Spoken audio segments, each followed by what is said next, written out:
नमस्कार दोस्तों, target with PS Parihar channel में आपका स्वागत है। सबसे पहले तो कृष्ण जन्माष्टमी की आप सभी लोगों को हार्दिक शुभकामनाएं। आइए शुरू करते हैं और देख लेते हैं कि आज के समाचार पत्रों में विद्यार्थी जीवन से संबंधित कौन कौन सी सूचना है। आगे बढ़ने से पहले एक सूचना उन विद्यार्थियों के लिए है जो विद्यार्थी शिक्षक भर्तियों की तैयारी कर रहे हैं।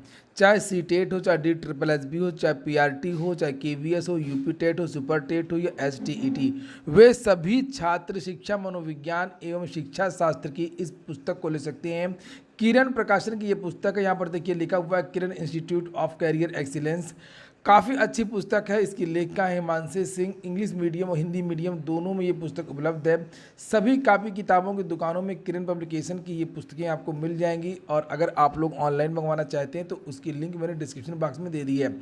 यहाँ पर देखिए इस पुस्तक के बारे में लिखा हुआ कॉन्सेप्ट थ्रू MCQs के सिद्धांत पर 4000 से भी अधिक चैप्टर वाइज वस्तुनिष्ठ प्रश्नों का संकलन, भारतीय शिक्षा एवं नई शिक्षा नीति 2020, इससे बहुत सारे प्रश्न पूछे जाते हैं, इसके बारे में बताया गया है।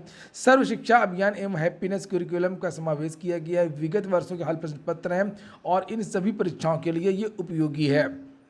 एक बात और बता दें कि किरण पब्लिकेशन की और भी बहुत सारी पुस्तकें आती हैं जिन्हें आप लोग इस स्क्रीन पर देख रहे हैं, चाहे वो सामाजिक विज्ञान की अलग से पुस्तक हो या मैथ साइंस की अलग से पुस्तक हो या सॉल्व पेपर हो या प्रैक्टिस शीट हो, सारी की सारी जो पुस्तकें हैं वो उपलब्ध हैं और काफ़ी अच्छी हैं। चलिए शुरू करते हैं आज की सूचना को। और सबसे पहले तो हम लोग बात करेंगे बीएड काउंसलिंग 2022 पूरा कार्यक्रम कब जारी होगा। सितंबर में, अगले महीने संभावना है कि पूरा कार्यक्रम की जो डेट वगैरह है वो जारी हो जाए। इसके बारे में मैंने 2 दिन पहले ही वीडियो बनाया था और वो सूचना बिल्कुल सही निकली। सूचना यही थी जो मैंने आप लोगों को बताया था कि अभी स्नातक फाइनल ईयर का जो है परिणाम नहीं जारी हुआ है, जिसकी वजह से इसको लेट किया जा रहा है। आज के समाचार पत्रों के माध्यम से भी यही जानकारी दी गई है। ये देखिए लिखा हुआ है सितंबर अंतिम सप्ताह से शुरू हो सकती है बीएड की काउंसलिंग।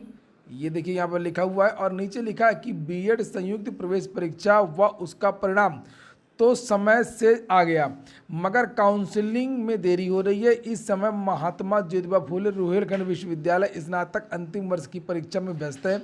परीक्षाएं 25 अगस्त को समाप्त होंगी और इसके बाद मूल्यांकन होगा, फिर परिणाम आएगा। माना जा रहा है कि इन परिस्थितियों को देखते हुए सितंबर के अंतिम सप्ताह में बीएड की काउंसलिंग हो सकती है। वैसे जैसे पिछली बार लेट हुआ था, अक्टूबर में काउंसलिंग हुई थी, इस बार भी अक्टूबर में ही हो सकती है। मुझे तो ऐसा लगता है, भले ही यहाँ पर सितंबर के लिए लिखा हो, चूँकि अभी परीक्षा होगी 25 तक, 25 के बाद में फिर परिणाम वगैरह आएगा और उसके बाद में ही आपकी काउंसलिंग होगी।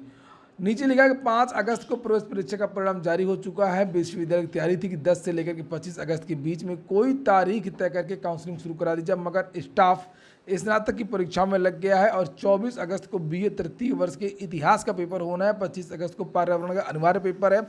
इसके बाद मूल्यांकन होगा, परिणाम होगा और अन्य विश्वविद्यालय, इससे संबंध और भी बहुत सारे विश्वविद्यालय हैं उत्तर प्रदेश में जिनकी यही स्थिति है जो रुहेलखंड विश्वविद्यालय की है। इसीलिए बीएड की काउंसलिंग में देरी हो रही है।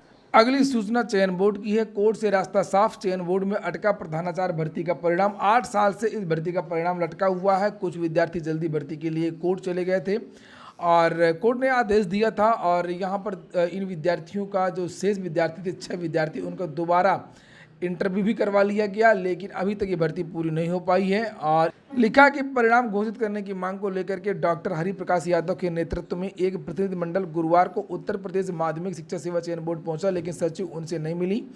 परिणाम जारी किए जाने को लेकर के कोई जवाब नहीं मिलने पर अभ्यर्थी अब मुख्यमंत्री से मिलेंगे। रुहेलखंड विश्वविद्यालय का डिपार्टमेंट ऑफ बिजनेस एडमिनिस्ट्रेशन स्नातक वर्ग में बैचलर ऑफ मैनेजमेंट स्टडीज यानी BMS कोर्स शुरू कर रहा है और इसमें दाखिले के लिए आवेदन की प्रक्रिया बृहस्पतिवार से शुरू हो गई। अगली सूचना है सामूहिक नकल में पकड़े गए 9,849 छात्र डिबार कर दिए गए हैं। और राजेंद्र सिंह रज्जू भैया विश्वविद्यालय ने सामूहिक नकल के दोषी स्नातक अंतिम वर्ष के 9,849 छात्र छात्राओं को डिबार कर दिया। बहुत बड़ी बात है और बहुत अच्छा निर्णय लिया गया है, क्योंकि अक्सर चेतावनी देकर के छोड़ दिया जाता है या छोटी मोटी पनिशमेंट दी जाती है।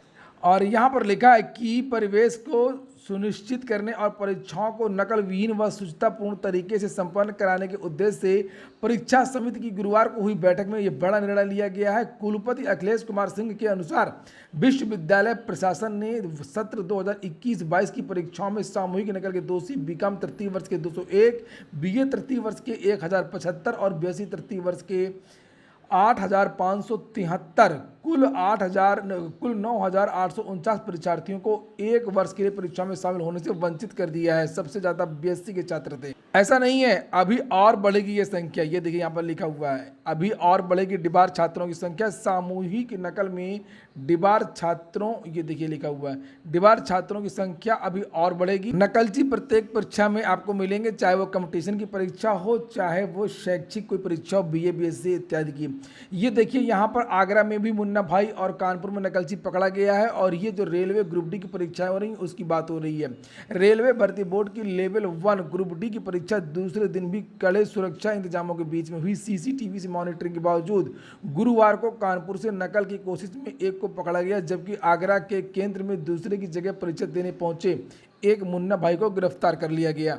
रेलवे ग्रुप डी की 1 लाख पदों में भर्ती के लिए परीक्षाएं इस समय शुरू हैं और जो दूसरे फेज की परीक्षा हो रही है 26 तारीख से, उसके भी एग्जाम सिटी वगैरह की जो लिंक है वो जारी कर दी गई। हाई कोर्ट ने एपीएस आरओ का रिजल्ट जारी कर दिया है। लिखा, इलाहाबाद हाई कोर्ट ने रिव्यू ऑफिसर आरओ और एडिशनल प्राइवेट सेक्रेटरी एपीएस के पदों पर भर्ती के लिए आयोजित परीक्षा का रिजल्ट घोषित कर दिया है और विद्यार्थी इलाहाबाद हाईकोर्ट की जो ऑफिशियल वेबसाइट है वहां पर जाकर के अपना परिणाम देख सकते हैं। बैंकों में कॉन्ट्रैक्ट भर्ती, बैंकवीर का विरोध किया। एसबीआई में कॉन्ट्रैक्ट के आधार पर भर्ती किए जाने के प्रस्ताव के विरोध में प्रदर्शन करते छात्र संगठन के सदस्य, यहाँ पर आप लोग देख सकते हैं तस्वीरें, विद्यार्थियों ने पुतला जलाया है और लिखा है कि एसबीआई में कॉन्ट्रैक्ट के आधार पर भर्ती किए जाने के प्रस्ताव का युवाओं ने विरोध किया। विरोध तो करेंगे ही और अलग अलग संगठनों के बैनर तले प्रतियोगियों ने प्रदर्शन किया था तथा सरकार का पुतला दहन किया था। इसके बारे में मैंने कल भी एक वीडियो बनाया था सुबह और आप लोगों को जानकारी दी थी कि अब जिस तरीके से सेना में अग्निवीरों की भर्ती होती है उसी तरीके से बैंकों में भी अग्निवीरों की भर्ती होगी। इसके लिए सबसे पहले शुरुआत एसबीआई कर रहा है और वही यहाँ पर लिखा है कि एसबीआई के इस प्रस्ताव को लेकर के युवाओं में जबरदस्त नाराजगी है।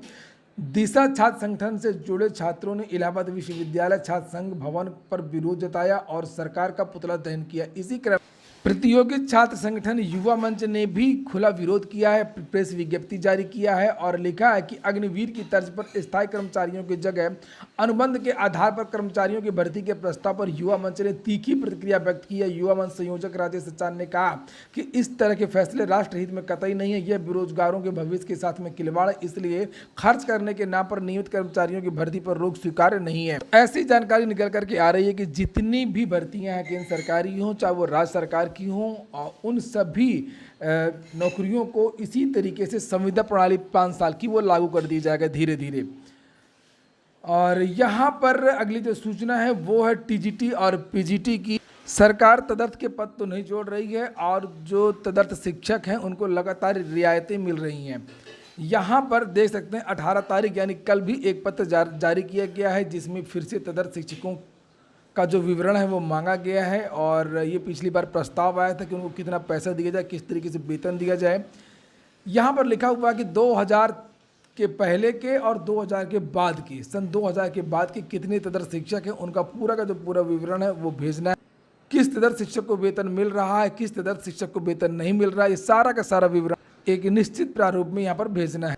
चयन बोर्ड की तैयारी है कि टीजीटी पीजीटी की जो परीक्षा है वो नवंबर के महीने में हो जाए और एलटी का मामला अभी तक सॉल्व हुआ नहीं है। ये हो गया आज का वीडियो अगर आपको अच्छा लगा हो, आपके काम का हो तो लाइक कर दें। जिन छात्रों ने चैनल को सब्सक्राइब ना किया हो तो सब्सक्राइब कर लें। यहाँ पर देख सकते हैं आप लोग उत्तर प्रदेश लोक सेवा आयोग की भी एक विज्ञप्ति है समाचार पत्र में और ये एक इंटरव्यू है एक भर्ती का, औद्योगिक विकास की भर्ती थी प्रबंधक की और इसका जो साक्षात्कार है वो 30 अगस्त को होगा। पूरा वीडियो सुनने के लिए बहुत बहुत धन्यवाद।